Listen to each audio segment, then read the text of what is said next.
The deeper you go in the ocean, the bigger creatures get, until you reach the deepest trenches on Earth. Most creatures down here are smaller than their shallow water counterparts, completely reversing the iron law of deep-sea gigantism. The region, extending from 6,000 to 11,000 meters, is called the Hadal, or Hadal pelagic zone, and it's where giants disappear and tiny survivors rule the abyss. From 200 meters down to about 6,000 meters, creatures systematically get larger the deeper you go. It's not just a few outliers, it's an entire ecosystem rewriting the rules of biology. The colossal squid lives at depths from 20 to 2,000 meters below the sea, where it can grow to around 1,100 pounds and reach up to 46 feet long. That's a school bus made of muscle and tentacles, armed with eyes up to 30 centimeters across, the largest of any known animal. Shallow water squid species barely reach the length of your arm. The size difference isn't subtle, it's absurd. Giant isopods, distant cousins of shrimps and crabs, can grow up to 76 centimeters in the deep cold waters and weigh up to 1.7 kilograms, though most adults reach 19 to 36 centimeters. Their shallow water relatives barely reach 15 centimeters. Giant isopods can grow as large as dinner plates, a pill bug the size of a small dog scuttling across the seafloor. This is the reality of deep-sea gigantism. Giant tube worms reach lengths of 2.7 meters, nearly 9 feet of segmented blood-red tube swaying in the current around hydrothermal vents. Japanese spider crabs with outstretched legs measured up to 12.3 feet across patrol the deep-like alien sentinels. These aren't isolated freaks of nature. They're the normal residents of a world where being massive isn't just an advantage. It's the standard operating procedure. The physics behind this gigantism makes perfect sense once you understand the deep ocean's brutal economics. Cold water slows everything down.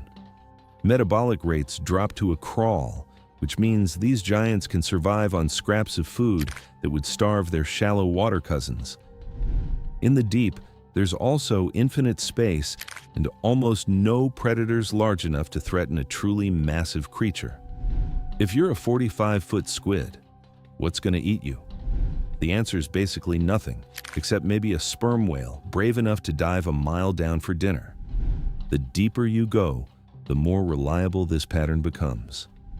From the twilight zone at 200 meters down to the abyssal plains at 6,000 meters, every major group of deep-sea animals has evolved giants that dwarf their surface relatives.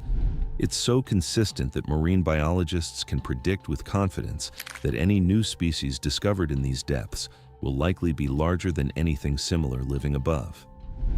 This is a fundamental principle of marine evolution that has held true for millions of years. The deep ocean rewards size with survival, and life has responded by growing to proportions that seem impossible by surface standards. Until you reach the deepest trenches, where this entire system breaks down completely. Based on what we just covered, do you think the colossal squid or the giant isopod represents a more extreme example of deep-sea gigantism? Drop your answer in the comments below. But here's where this story takes a completely unexpected turn. At 11,000 meters down, where the pressure reaches 1,100 atmospheres, equivalent to a 1-ton weight being placed on the end of your finger, the entire system collapses. The colossal squids and giant isopods vanish. The 45-foot tube worms disappear. Even the massive spider crabs are nowhere to be found. What thrives instead are creatures that would fit comfortably in your palm. Hadal snailfish, currently the deepest living fish ever recorded at 27,349 feet below the surface, are small, pink, and completely scaleless. These fish reach a maximum length of just 30 centimeters, about the size of a dinner plate, not a school bus. Their skin is so transparent that you can see right through to their liver. These are not the titans of the deep. They're delicate, translucent ghosts, drifting through the most extreme environment on Earth. The animals found most often in the Hadal pelagic zone are amphipods, tiny flea-like crustaceans that are found by the thousands in every explored Hadal zone. While some species like Deep-Sea Gigantism can reach up to 13 inches in length, most are genuinely small. These soft-shelled crustaceans have been found as deep as 29,856 feet, and they represent the backbone of the deepest ecosystem on the planet. Compare this to the dinner plate-sized giant isopods ruling the mid-depths, and the size reversal becomes stark. The physics behind this dramatic shift makes brutal sense once you understand what pressures of 16,000 pounds per square inch actually do to living tissue. At these depths, the theoretical maximum depth for vertebrate fish may be around 8,000 to 8,500 meters, below which the osmotic pressure would force water into their cells faster than they could expel it. The pressure doesn't just crush gas-filled organs, it fundamentally rewrites the rules of cellular chemistry. Large bodies become liabilities because every cubic centimeter of tissue must resist forces that would instantly implode any air-filled space. Hadal creatures use a special chemical called trimethylamine oxide that stabilizes proteins under pressure and prevents them from being crushed.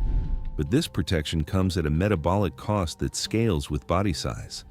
The bigger you are, the more energy you need to maintain cellular integrity against crushing forces.